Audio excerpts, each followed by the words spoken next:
প্রথমে একটু ভিডিওটা দেখেন। আমি যার সাথে রিলেশন করি he was my first love. First relation আমি ক্লাস 10 থেকে করি অ্যান্ড তখন থেকে আমার আম্মুর সাথে আমি শেয়ার করি। আমার মা ওকে পার্সোনালি ওর সাথে কথা বলে অ্যান্ড ওকে জানে শুনে, ওর ফ্যামিলি সম্পর্কে জানে। অ্যান্ড আমার আম্মু আব্বুর সেম কথা, সেম অ্যাটেনশন। ছেলে যদি ভালো হয় ইন ফিউচার ওর গোলস নিয়ে আগাবে, আমি আমার গোলস নিয়ে আগাবো, অ্যান্ড দেন আমরা যদি স্টিল থাকি অ্যান্ড দেন ফ্যামিলি হয়তো বিয়ে। ইন্টারেস্টিং না? খুব ইন্টারেস্টিং বিষয়। হ্যাঁ, আধুনিক সমাজ ব্যবস্থা।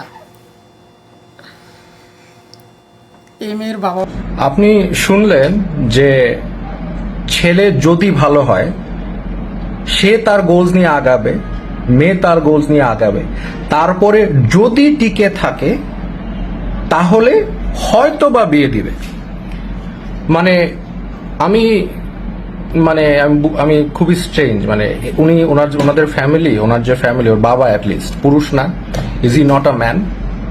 একটা পুরুষ মানুষ কিভাবে এরকম হইতে পারে আমি জানি না। এই মেয়ের বাবা মায়ের জন্য আমার কাছে কিছু পরামর্শ আছে। প্রথম পরামর্শ হচ্ছে,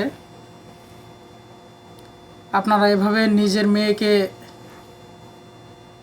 একজনের হাতে না ছেড়ে দিয়ে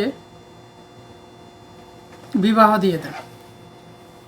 এটা হলো ভদ্র পরামর্শ। আর এরপর আপনাদের রুলস অনুযায়ী,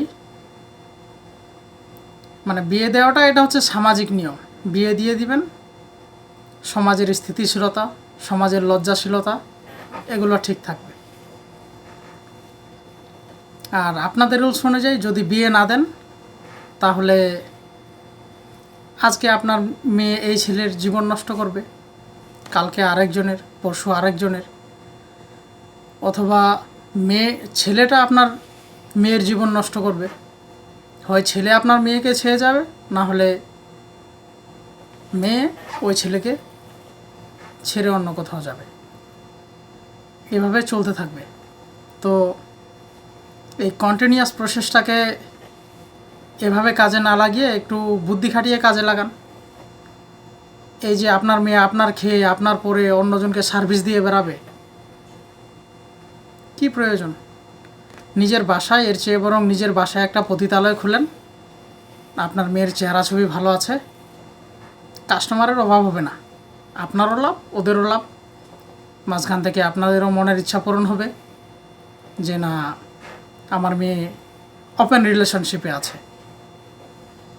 একেবারে অ্যানাউন্সমেন্ট করে দেন, এমন একটা রিলেশনশিপের তার ব্যবস্থা করে দেন যেন অলওয়েজ সে নোংরামের মধ্যে থাকতে পারে। That's it.